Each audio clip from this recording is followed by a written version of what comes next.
I'm Ron. I'm an alcoholic. So it was funny. I talked to her today, and and she had said I told her Victor was making something, and she said, "Well, you need to introduce me." And I thought, "Well, you've already met him, but okay, sure." And then today she goes, "Well, he agreed to introduce me." I said, "I did." And she goes, "Oh, you don't even read your text?" I hardly read my text, so there's some truth statement to that. So, but anyways, when I first came back, I was on vacation, and somebody had told me that we had somebody new in the room, and I thought, "Oh, great, let's see how this goes." And then I showed up to the morning meeting, and I always love, because you're straight out of the book, you always share what we do here. I love just what Lisa said, your experience, strength, and hope. And without further ado, I want to introduce Michelle. Come on up here.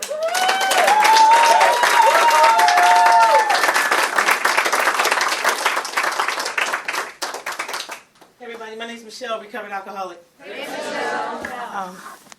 I haven't had a drink or drugs since the February 9th of 1998. And I believe that's because God is everything. So this is the way this goes. Generally, pray before, I pray all day, I pray every day. And I just allow God to channel through me what I'm supposed to say and what I'm supposed to do. My home group is 6:30 here. I love everything about that meeting. Sometimes I come home and I complain to my wife about it, and I still come back the next day. I do. It's true. I mean, I would be an alcoholic or something, get on my nerves at some point. Something will have happened, or somebody would have shared too long, or something, and I'm just getting in my head because that's what I do. That's part of my disease. But I don't let it run me out of the rooms, because I see what happens to alcoholics that let them, they run out of the room because they're tired of the same person sharing the same stuff, or same person taking over the meeting, or I saw that happen to my best friend in recovery, that they relapsed at 16 years because they didn't think they were going to hear anything new, and it didn't occur to them to go to a different meeting, or talk to a sponsor, or do something else. But I will never let anybody run me out of the rooms. This is where I get everything that I need. Wow. My spirit has to tell me what to say and what to do, so most of the time I'm just kind of listening and waiting. So I can't tell you everything in an hour, so here we go. I grew up in Philly, and only girl, 3 brothers, and a mom who's single and loves boys. So that didn't work. We didn't get along well. I never felt like love. Didn't mean she didn't love me, but we didn't hug or anything like that. It was not mom's way. She really didn't have a whole lot of emotion, unless it was anger or something like that. She cussed a lot. Stepdad was a drunk who beat up on mom a lot. We moved once when he wasn't around, and went to a middle class neighborhood from the public housing we grew up in, and we got to the middle class neighborhood. Everything seemed a lot better. I mean, financially things were not as good, but there wasn't all the chaos in the house. Stayed home in Philly until mid-30s, and then I pulled the geographic, maybe early 30s, 32, something like that. I got this bright idea that a friend of mine who I met in Philly and went back to Texas, that she kept sending me the newspaper. So I thought, okay, one day I was like, fine, I'll read the newspaper. I'll look at the one ads. She kept sending me the one ads, and I looked at them, and one day, and I decided I'll take a trip for a week, and I fell in love with Dallas. So in 30 days, I moved back to Dallas. I took 2 part-time jobs, and that was going to fix it all. The chaos that was in my life, the drinking and drugging, the boyfriend who had one too many girlfriends, all of that was just going to be corrected by me moving, and he was going to come with me. And I left, and he was going to meet me, and he never came, and I found myself in Dallas, Texas, and I don't know how, but people that drink and drug tend to find you. I don't know how they know who we are, but they did. They would always find me. And so I found my people, and I kept doing what I was doing. I kept drinking and drugging and driving. Instead, this time in Dallas, I'm driving drunk, like at high speed, because I'm going to highways to go everywhere. Where in Philly, it's like city. So it was different because now I'm speeding down highways, drunk, high, coming from a club where I meet this one friend who lived in Irving, and I moved to Dallas. It was challenging because it was my first time away from home, and I was homesick, and I was drinking and drugging because that's the only way I knew how to cope. I know the coping skills. I met one friend at my job, and she was sober, and I hung out with her, and one of the rules was no getting high if we're going to hang out. And I was like, that's not a problem. I don't have to, it's not like I got to drink or get high or anything. I can, for a day or however long we're going to be together. I didn't know she was going to hang out every day, all the time when I wasn't at work. So eventually, what can I do? A couple of times I did show up there high and just pretending like I wasn't. And it blew up. And that last time, she's like, that's it, I'm done. So now I got no friends. But I was committed to that friend. In fact, one of the people that work with us in this high-end boutique said some nasty things about her one day. And I keyed that lady's Mercedes, like one end to the other, like, ooh. And then when she came in, like, distraught, I was like, really? She said, yeah. I was like, let's go see. What did we see? Oh my God. Who could do something like that? So, needless to say, men's were like, God, I got to go back and tell her that I was the one that did that.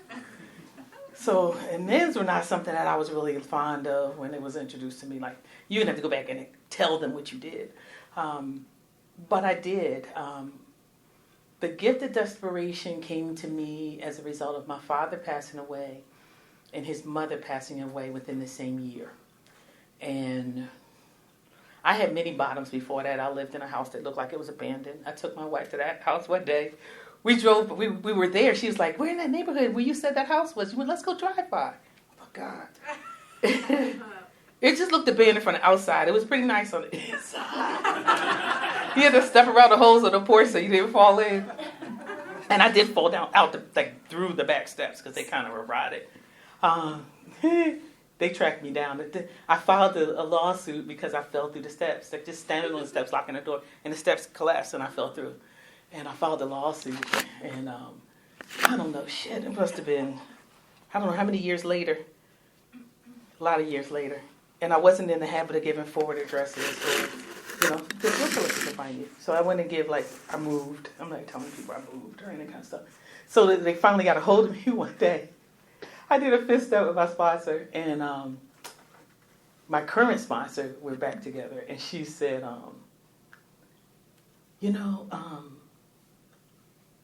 I want you to now say your name, like you've done all your amends, you're either paying or you've paid everyone back. She said, so now you can answer the phone and tell them it's you. Like now when they say, Michelle Webb, I go, no, you got the wrong number. And so this down I can say, yes, it is, no matter what, and be okay. That they're not looking for me. And so the first day I was able, like the phone rang, and I thought, this is the first time I get to say, like, it's me. I don't have to duck. And I answered the phone, and they were like, we've been trying to track you down forever to give you this money from that lawsuit. I was like, I would have missed, this recovery stuff is really, really good now. So there have been lots and lots of ups and downs, lots and lots of process. I have to thank God for the willingness to do everything that has been asked of me with regard to maintaining recovery.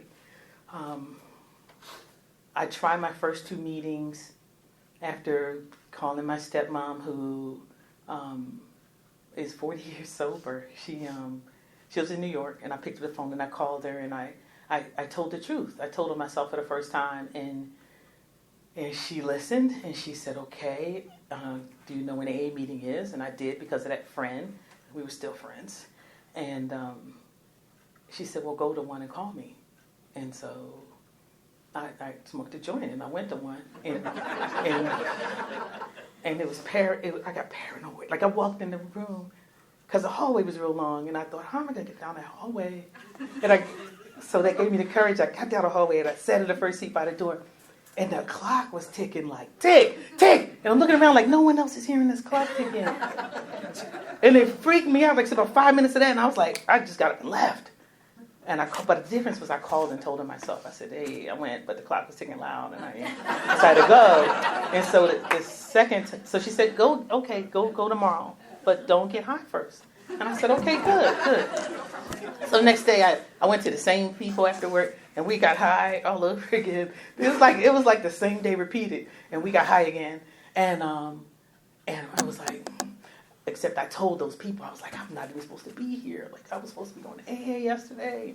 Wasn't going to get high. And my bright idea to even have marijuana before I went to the meeting was because y'all drank, and so you won't smell marijuana because it won't be alcohol.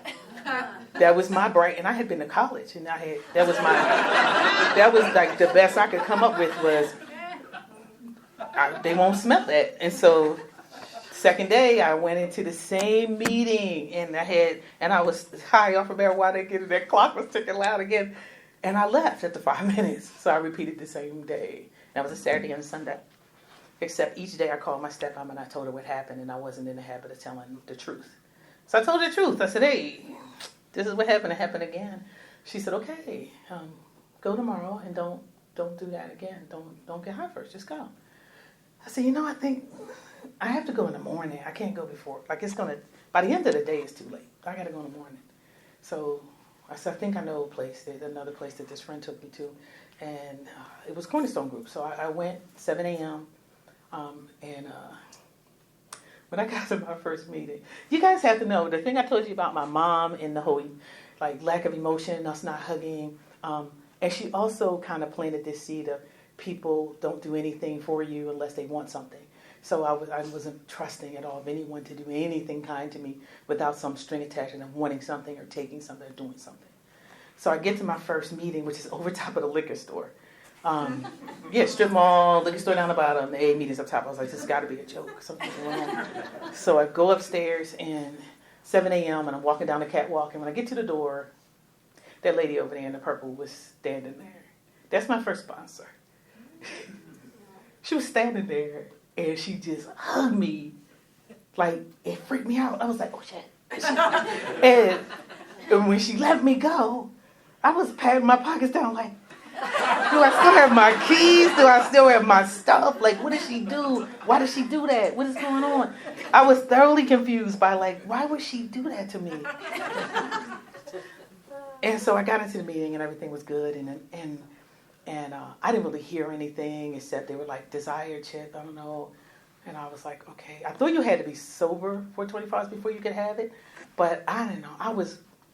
all that stuff that people do when someone new comes in the room, like, oh, let's turn it this, that, one. The new person don't hear anything. I didn't. I didn't hear a thing anybody was saying. A thing.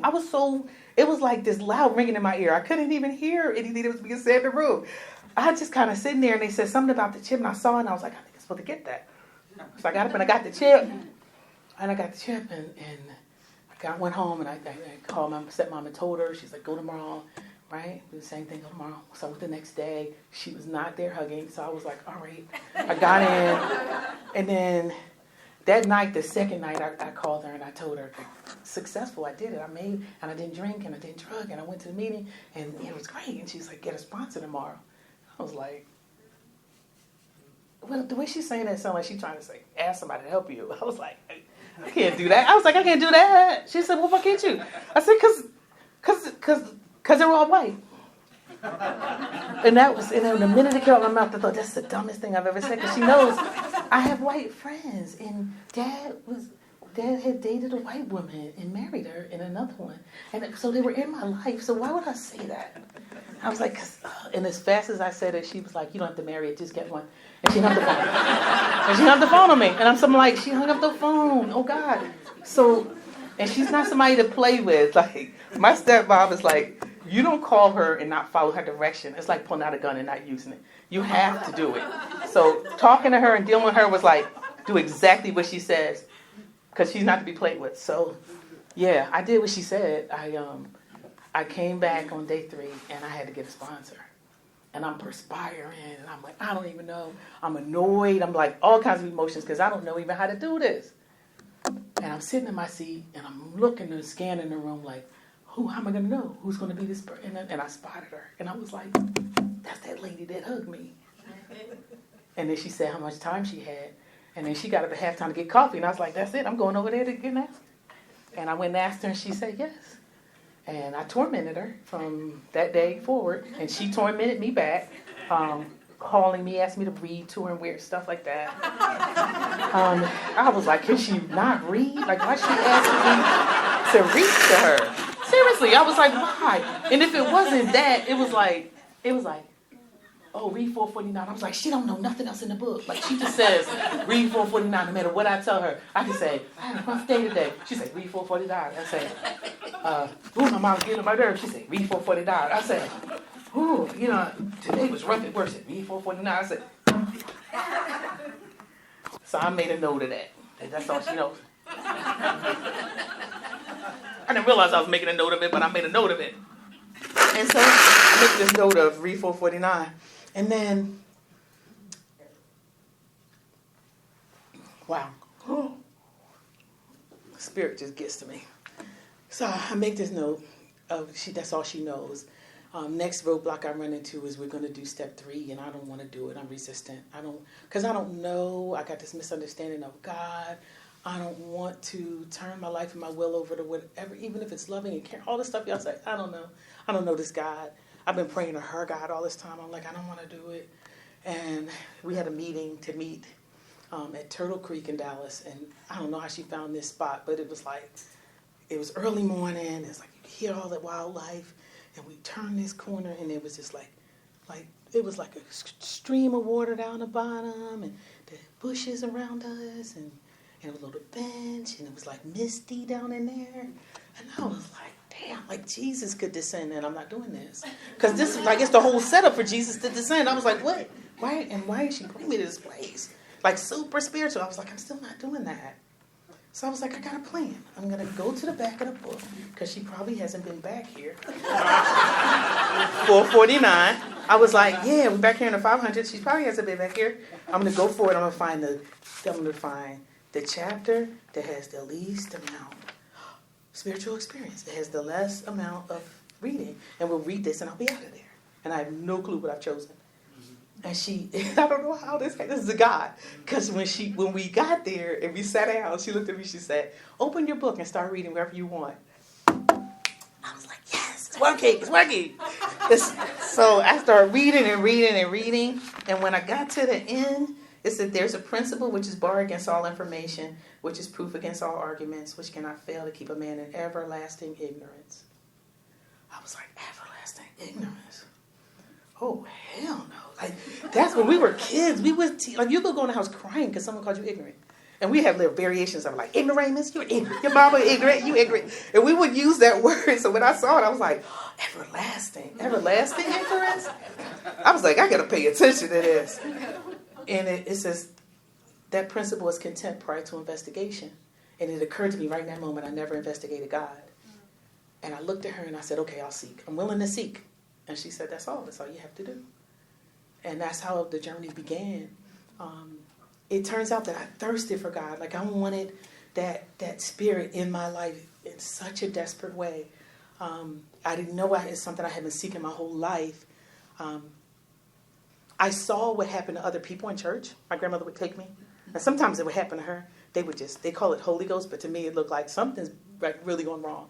Either with their health or like something's bad happening. This doesn't look like a good thing. She would scream and she'd freak out, and all the ladies in white, who I call nurses, would take her to the back somewhere, and I never knew where they were taking her, and it never was good. And I begged her, please don't take me back to church, because I didn't like that. And it was getting happy, is what she called it. I was like, doesn't look happy. And nobody looks happy when they're doing that. And then I started to question, why don't I ever get happy? Like, why doesn't it happen to me? I never could feel anything. As I got older, I started to seek out other types of worship. Like, I've gone to Jewish synagogue for a while, I go to Catholic church for a while. I've buried statues with my Catholic friends. I've done all of the things, right? Kneeling was supposed to be standing was supposed to be kneeling. Like, all at the other churches trying to figure out, where is this thing, this energy, this stuff that people are feeling, I'm not getting it. I'm grateful that, as the book told us, and my sponsor sat me down with this book, and we went line to line, page to page, looking up words in dictionary, because I just think I know what they mean. I don't know what they mean. That's what she said. So we're going to look up everything. And we studied together. Like, we studied the literature. And through that study and her turning statements into questions, a lot was revealed, and a lot was, I was able to let a lot out of me. And once I became a clear channel, then the Creator could get into me and move me and speak. And over time, I've come to trust it and rely on it. Like with everything that I have, there's nothing more powerful in my life that moves me more than my connection with God. Nothing. But it's been a process, and it's been a long process. And like most of us, I would tear off, like, you know, it's like you give God your whole life when you come to A, and then you pull it back and you start tearing off little pieces. Like, all right, you can have my job. You can have that. I won't fret about my job. You can have, and I would start giving off little things, but not my whole life. And then there came a time where I had to give everything up. Like it just, as they say, the road narrows. I had to give up more and more of me, and just be willing to listen. And that's what I do. Is I try and like get quiet daily so that I can hear God speaking to me and trying to communicate to me what it is that I'm to do. Like because I don't know. I have no idea how my life is supposed to go. My mind has a lot of ideas about it, but the spiritual journey has taken me inward and gotten me out of my head. As the process has gone along, like the change that has come about has even affected my career. Like I was an accountant for 32 years. I worked as a controller in the end, and I totally hated accounting. I mean, I would cry in my meditation every day before I went to work. I would just have a good cry, and then I'd go to work and make all the money, and it wasn't doing it. And I went to study to become a minister of spiritual consciousness. And after summer intensive, I got stripped down. It was really cool.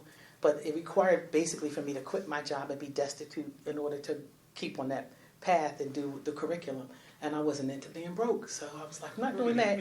So I got out of that, and I just got still for about 6 months and just asking, what do you want me to do? What do I do? And it came to me to become a therapist. And so I went back to grad school, and I gave up $150,000 salary for $32,000. People thought I was crazy, and but I knew I was being moved to do it. So very often when God is moving you, it may look crazy to the people around you, but don't worry about that, because it's like the Pied Piper. I can only listen to one tune. I can't hear all the voices, so it confuses me. So I just listened for that voice, and it said, this is what you're to do. And I knew I was going to lose my house. I knew I was going to lose all this stuff, and I was like, well, we'll see. If it goes away, I'm sure God will bring me something greater, so I'm just going to do it. And then there's the age factor that people also get concerned. What about this? You don't have retirement? I don't do that. I can't. That's human stuff. And the Creator has taught me that I don't have to be able to see what's going to happen in order to know that it's going to be great. Because I trust with all my heart that God wants me to be happy, joyous, and free. I trust what the literature tells me. Like, I'm willing to believe absolutely everything that book says. And if it says absolutely nothing happens to God's will by mistake, I choose to trust that too. Like, it's never failed me to trust absolutely everything that it says in our book. And so I walk through life doing that to the best of my ability every day. Still make mistakes. Life still shows up. So anybody here in my home group, there's a couple of things you guys need to know. It started out, at least since you guys have known me, a couple of people know me from Post Oak. We relocated down here from Maryland, where I met my wife, and 4 years ago almost. February be 4 years.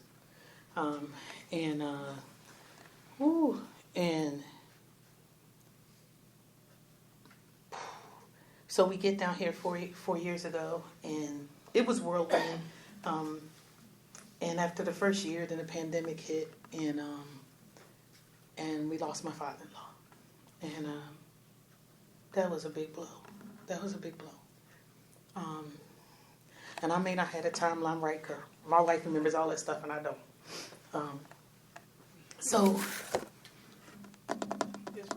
And I got you're not supposed to be talking. And so I got this bump on my head that wouldn't go away, and it happened before the pandemic, or during the pandemic. I noticed this little bump on my head, it wouldn't go away. And so every time I comb my hair, it would bleed. And so I would go to a dermatologist, and my trips back and forth to the dermatologist, what she was giving me topical was not working. Pandemic hit, couldn't get back in there. Once I finally could get back in there, I went back to her and I was like, look, you're going to cut this off or whatever you got to do. She wants to test it for cancer. Come to find out I got this squamous cell cancer. It is like aggressive and it's growing in my scalp and it's about the size of a softball.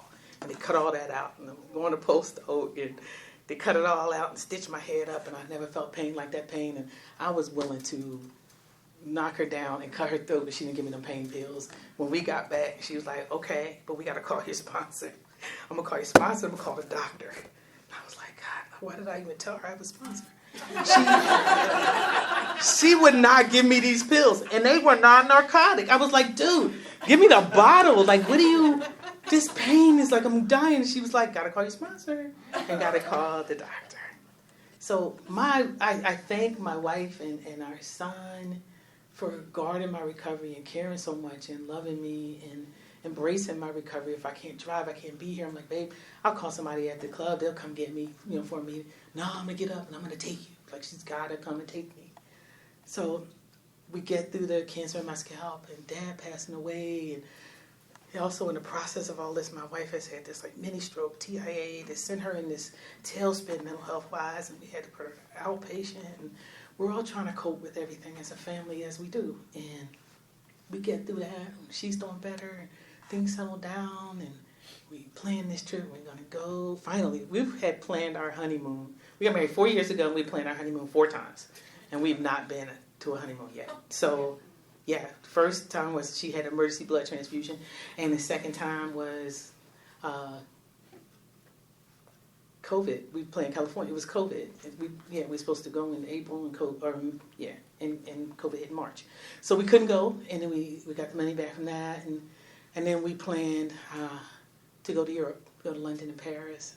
We were supposed to go in July when the tarmac was melting, but yeah, we couldn't go because I got diagnosed with breast cancer in May, like 3 days after I paid for it. So I had this big cry, but it wasn't about the cancer. It was about not going on the trip again. The cancer was fine. It was like, what do we have to do? Like, Spirit's got me. So I just got to make sure that I remember that so that everybody around me watching me sees that I'm okay. I really am. I don't have to say it. I just have to be okay. So I have to be it. And I can't be that if in my soul I don't believe that all is well and I'm okay. My life is divinely ordered. There's nothing that I'm going to do to change that or fix that. It's going to go. And so I've just made peace with that. And that's the result of recovery. Like, that's what recovery has settled onto me and allows me to just be comfortable in my own skin with whatever shows up. I don't care what it is. And so then I get the deal with that, and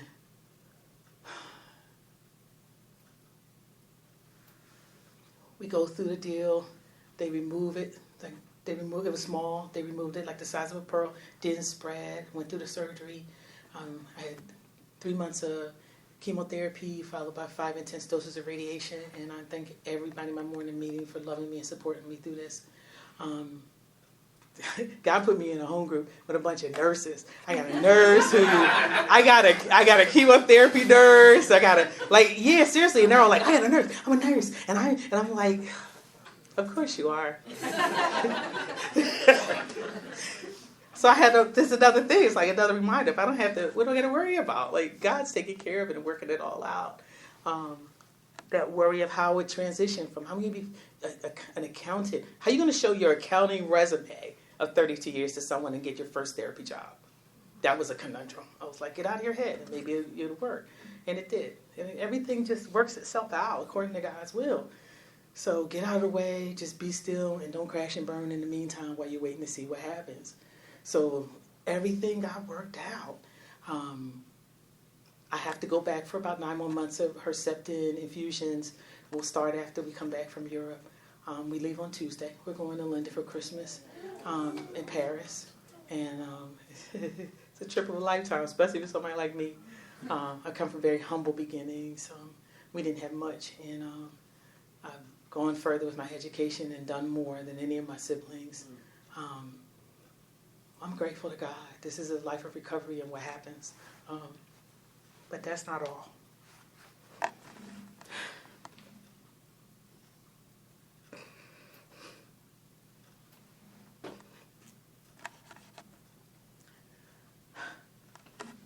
y'all in my meeting know that my son got stabbed in Maryland, my oldest son, and I've been trying to get him into recovery, by just demonstrating, not, talking and nagging, but knowing my L&I says what to do when I do it.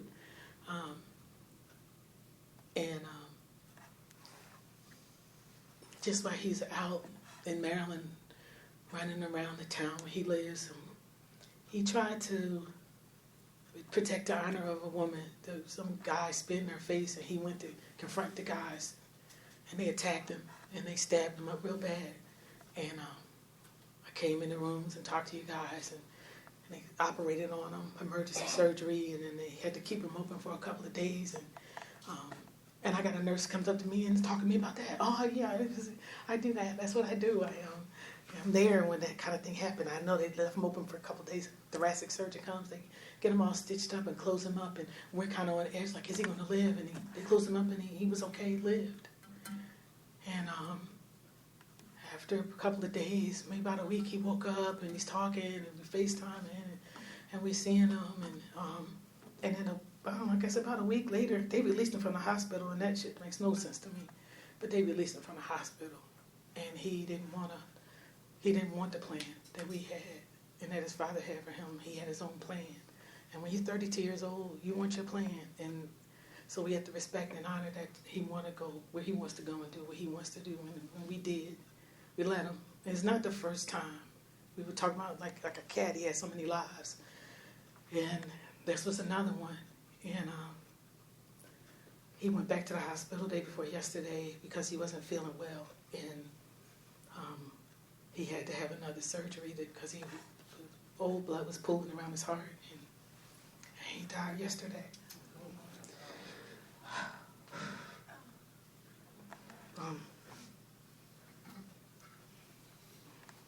So I talked to my wife, and she said, don't cancel. Don't you cancel talking. She said, maybe you'll say something that somebody else needs to hear.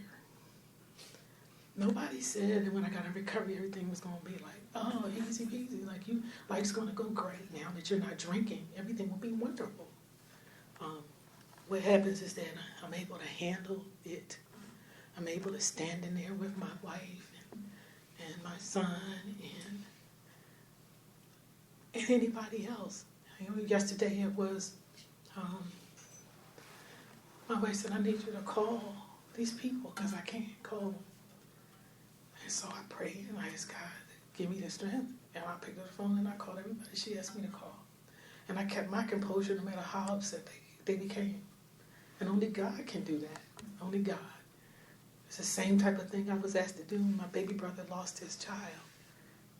My baby brother and his wife had their first daughter. She was 4 months old, and the daycare center lady beat her to death. And my brother asked me to speak at her funeral. And I was like, what? I had to do what? I think I was like a year sober. And I had to fly back home to Philly. And one thing that AA told me, like my friends in recovery, they said, when you go back to support your brother and his wife, don't go there acting a fool. Like, don't act in such a way that anyone who doesn't know you thinks it was your baby. Don't do that. And I had to go and pray and ask, for just God to use me. And I'll never forget, I met a newly sober person on the plane. At first I was annoyed because they put me in the back of the plane. I was like, yeah, put the black people in the back of the plane. Because there was no other people on the plane. It's like maybe 10 people in the front and nobody put me in the back. I was like, why they put me in the back? And I was the only one back there except 2 people across the aisle from me. And the girl across the aisle from me was sober. And she was trying to fly for the first time. And she saw the book I was reading and wanted to know about it. So I gave her my book and we started talking. And we had a meeting on the plane. And it calmed me down. And by the time I got to my brother, I was in a good place. I made amends to him when I was home. He asked me to be the godmother of his children that he has now. It was beautiful. I was able to support him and my mom and everybody. And the strength was not of my own. I kept composure, just like I stand before you now. It's not mine. I can't like calm myself and be there. I have to trust God. I encourage everybody to just embrace this process and get all that you can. In that spiritual experience I read, that line before it says willingness, honesty, and open-mindedness, and it's in italics. Willingness, honesty, and open-mindedness are the essentials of recovery, but these are indispensable. My great-grandsponsor Louise used to say, she used to call it the who of it. W for willingness, H for honesty, O for open-mindedness. And she said, how much peace do you want? How much are you willing to get honest and keep an open mind? Like the level at which I'm willing to go, like deep dive in it, right? New level, got to keep seeking at a like deeper level in order to get more. I don't know what's coming.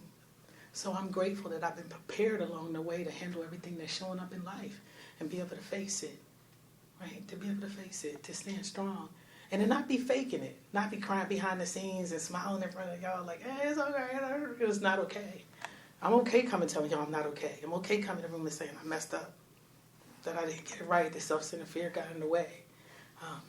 I'm okay when I have to do that. I have to tell on myself and tell the truth.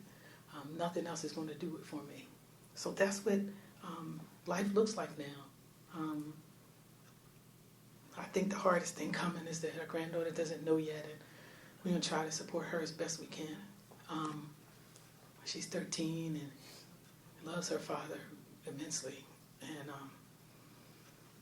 there's some circumstances why she can't be told yet, but we're going to see what's going to happen and when. But when it hits, we got to really stand strong, and that's a hard one to see a 13-year-old heartbroken. I never did that before. I never did any of the stuff I'm doing. Never been married. I'm learning how to do that. So far, it's been really fun. It's nothing like what people told me. Stuff I hear between AA and Al-Anon, I was like, ooh, do I want to ever get married? I knew I definitely didn't want to marry an alcoholic. So I chose someone that was not in the rooms, thank God, as if I chose. That was a God deal too. I've always had a history of jacked up relationships because I've always chosen. And I was always fearful of what people would think, and particularly my family, if I did what I knew that they expected of me versus what I knew to be true of myself from the time I was a little girl. So I spent my whole life dating men. Not liking it, not enjoying it, not just really bad situation. But I kept doing it because that's what expected me to bring home a nice young man, bring home someone that family approved of, and my brothers liked, and that whole thing. And it took until I was well past 50 years old before I said, you know what? That last relationship, verbally abusive, it was a lot, and I stayed 9 years in it, and once it was over, and all things in time. Everybody around you can say, what are you doing with this person? Why don't you get away from it? It's like, why don't you stop drinking? It's the same thing. Why don't you stop drinking? Like, all things in time. When spirit moves me, then I'll stop doing it. And so it happened, and I got moved away from it, and I was able to have clarity and see it. And I knew that it had to be something greater, and that's when I invited God into that area of my life. And I said, whatever you want. And so I had been instructed years before by multiple sponsors to create this list. Make a list of your ideal mate. In the literature, when we do a fifth step, it says your ideal relationship. Like saying and sound ideal for your future sex life is what it says. And part of the fifth step, after you use sex inventory, it says write a saying and sound ideal. So in writing that saying and sound ideal, I was encouraged to write an ideal of like what kind of mate would I like, dream big, ideally, what kind of, so not ideal sex. I was like, ideal for my sex life? And they were like, not like that, like just like your mate, not ideal sex, like ideal mate, ideal you in a relationship, and what does a relationship look like? And that's when I started investigating that I realized my ideas about relationships I never had anyone model it for me. Like I never had my parents, like my mother and my stepdad, that was domestic violence. My father was a heroin addict in the streets of New York, and he got clean and he thought alcohol was safe, so then he became a drunk and a Bowery, and he did die sober 24 years in recovery. And seeing what AA did to my father helped me to realize it could help me when my stepmom sent me. So that was interesting to get into recovery, and to have things go the way that they've gone, like to get the courage at some point, like this far down the road, to realize I just want a person who can love the way I love, that I want to stop being taken advantage of. And I didn't, for the first time in my life, didn't care who God sent, but that just God sent whoever it was. And I said the prayer, I'll just accept whatever you want. And how I got groomed along the way was I started going to Al-Anon's couples meetings as a single person. I got laughed at by my friends because in my home group, when we would go to Al-Anon, you come to the front door of Cornerstone, and the old Cornerstone, and you go in one direction and go to Al-Anon, the other direction and go to AA, and I would go Friday night. So it's a big speaker meeting, and people would tease me, like, oh, where you going over there with your imaginary partner? Like, why are you going over there? And I would have to go, like, we're like kids. Like, so, no emotional immaturity in our rooms. So I was like, I started going to my Al-Anon meetings, and because I desired it. So that was early on. That was maybe 3-4 years into my recovery. I started going to those Al-Anon meetings because I thought I needed some improved ideas about what a relationship is supposed to look like.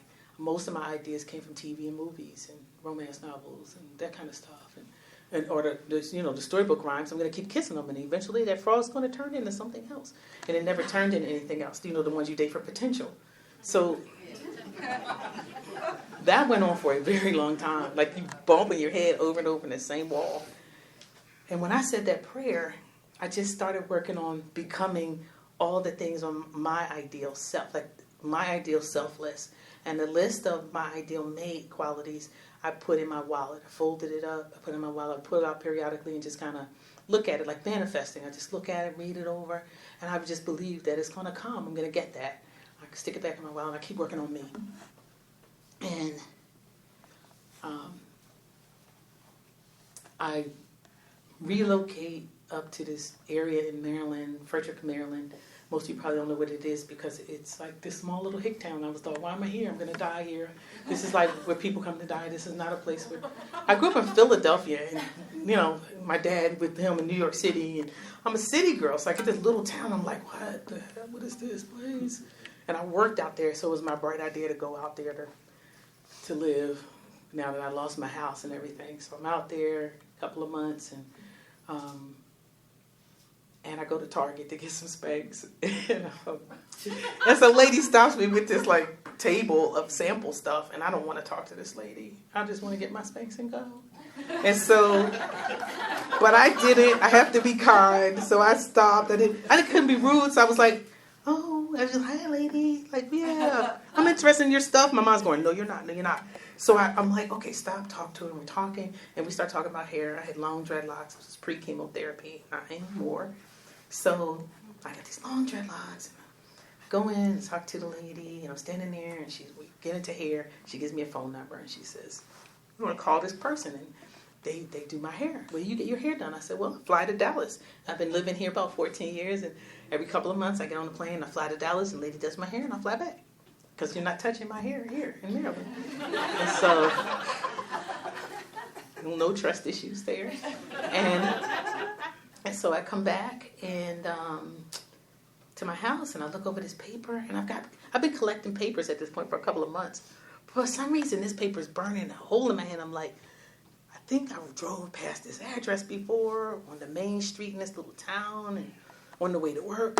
So the next day I go to work, I drive, and I'm like, that's the place. I keep looking, those never in there, but it's the cutest little place. So I call, and my wife answers the phone. And obviously, the rest is history. Like, the one thing that was on my ideal for a mate was humanitarian giver. Like, I got to know what level of giving we're talking here, because I give. I give until I'm depleted, and I usually hook up with people that say, what do you mean there's no more when I'm out? And so I was like, I want a humanitarian giver. I just want a humanitarian giver. And I don't know how I was going to tell this person to show up be a humanitarian giver, but this is freaky. So I go in to get my hair done. I make an appointment. I go to get my hair done with my wife. I walk into the salon.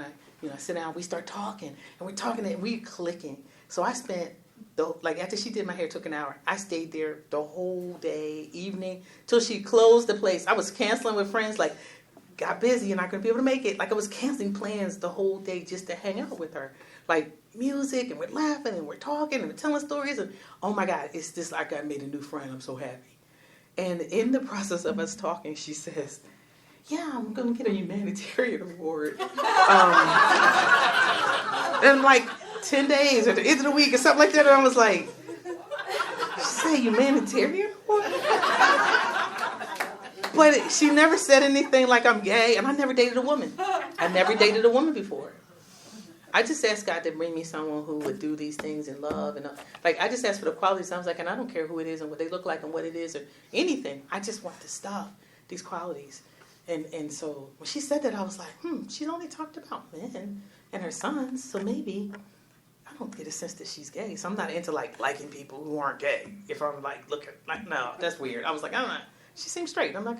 We're supposed to be friends. It's weird she's humanitarian, but we're going to be friends. And we were friends, and I was friending her, big time.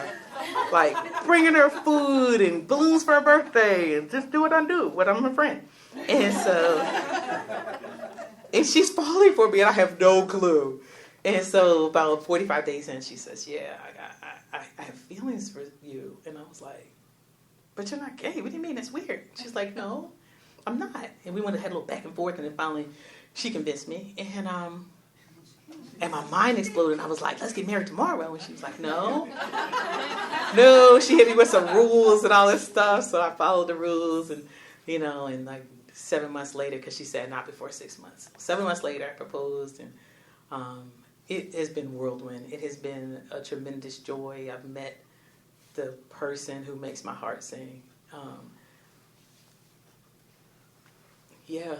Whatever goes on, we get through it. We've never had any of the problems that I've ever had in relationships. Never calling each other a name that's not a name we're born with. Never disrespect.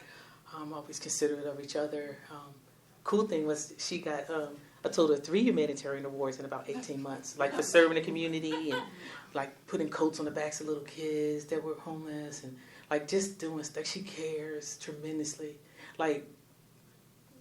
Since we've been here in Houston, I try to, my wife pushes me to be a better person in recovery. We pull up to, generally if it's we pull up to a corner and there's someone out there panhandling, I'm just not looking. And the wife's willing to give them money or, wherever they are, she's just trying to, or she'll come back from someplace and she's like, I saw the homeless man when I went to go pick up the pizza and I bought him some food. And I'm like, okay, yeah, all right, you bought him pizza. And so then I think to myself, next time I go, if I see a homeless man, I'm going to buy him some food. And so we were in 2 different cars. This one day we go 2 different directions to get different food. And I go to get my food, and there's a guy standing outside, and he's asking for money. I'm like, I'll buy you something to eat. You want something to eat? He said, yeah. So I go inside, and I get him a pizza. I pick up my food, come out, hand him the pizza, get in the car, and I go. And so when I get back to the house, I'm ready, excited to tell her, I did this. And she says, it was a homeless man in my store when I went to get my food. And I was like, really? There was one in my store too. And she said, his name was Ron, and he's from this place, and he had a family, and then she started telling me his story, and I was like, I don't know my man, I just gave him a pizza. Now I gotta learn who they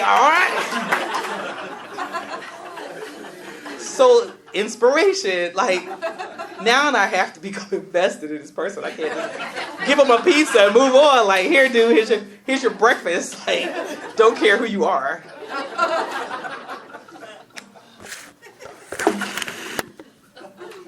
So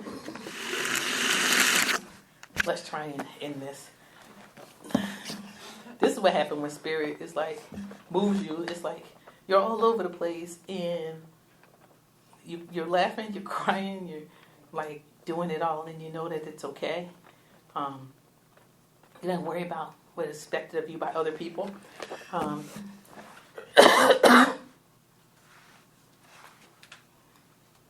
want to say thank you to Judith, my first sponsor.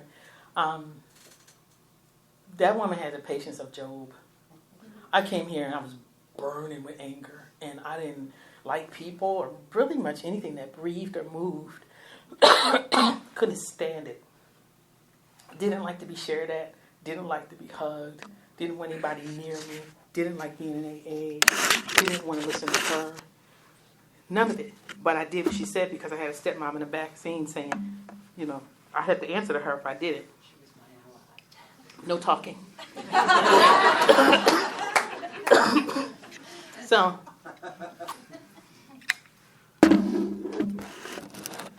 I treated this woman so badly. Like, I felt like everyone always left. They always went away. And so I was preparing myself for Judith to not love me, especially when she heard my fist step. So I would just do things to push her away. Be mean, be nasty, wouldn't talk. She did service work with me. Took me with her to do service work every week for like, I don't know, almost 2 years. She started out with meet me in the parking lot on Tuesday. And it turned out to be every Tuesday for like 23 months or something like that. I was like, she's never going to stop. Every time she says, meet me there. Like, always would give me like a little bit spoon feed me, wouldn't give me the whole information. Like, we're going to be going here for 2 years. She was just like, just meet me Tuesday. And so I get there Tuesday. And the first Tuesday I get in the car, I'm like, I'm not going to talk when we get there. And I pull my, like a 5-year-old, I'm 32. I'm like, and so I'm sitting in the car, my arms folded, and we driving out, and I don't know, maybe 45 minutes or something, and I'm not talking, and we get out there. And one of those times, she is telling everybody how, you know, they're in for a surprise. They were like, surprise? I was like, I was there, I was like, surprise?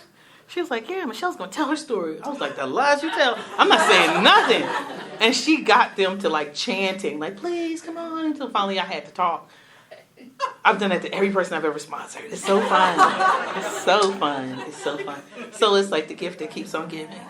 Anybody thought I wanted things like, maybe Michelle sponsored me. Not now.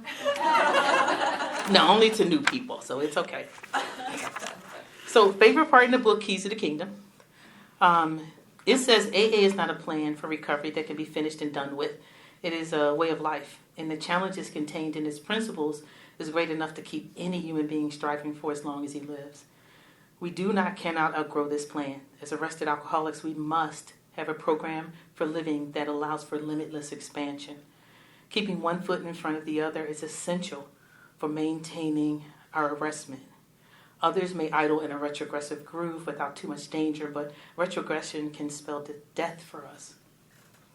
However, it isn't as rough as it sounds, as we do become grateful for the necessity that makes us toe the line, and we find that we are compensated for consistent effort by the countless dividends we receive. A complete change has taken place in our approach to life. Where we used to run from responsibility, the ability to respond, we find ourselves accepting it with gratitude that we can successfully shoulder it. Instead of wanting to escape some perplexing problem, we experience the thrill of challenge and the opportunity it affords us for another application of AA techniques. And we find ourselves tackling it with surprising vigor.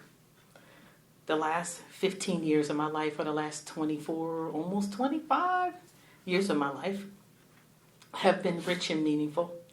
I have had my share of problems, heartaches, and disappointments, because that's life. But also I've known a great deal of joy and a peace that is the handmaiden of an inner freedom. I have a wealth of friends, and with my AA friends, an unusual quality of fellowship. For to these people I'm truly related. First, through mutual pain and despair, and later through mutual objectives and newfound faith and hope. And as the years go by, working together, sharing our experiences one with one another, and also sharing a mutual trust, understanding, and love, without strings, without obligations, we acquire relationships that are unique and priceless. There's no more aloneness with that awful ache so deep in the heart of every alcoholic that nothing before could ever reach it. That ache is gone and need never return again. Now, there's a sense of belonging, of being wanted and needed and loved. In return for a bottle and a hangover, we've been given the keys of the kingdom. The most profound thing that I've experienced since I've come to this group is watching my friend Christina recover. I've seen her fight and not be able to get it, and she's got a year of sobriety. That blows me away. I've listened to her how her shares change and how she's recovering, and that gives me hope to keep recovering.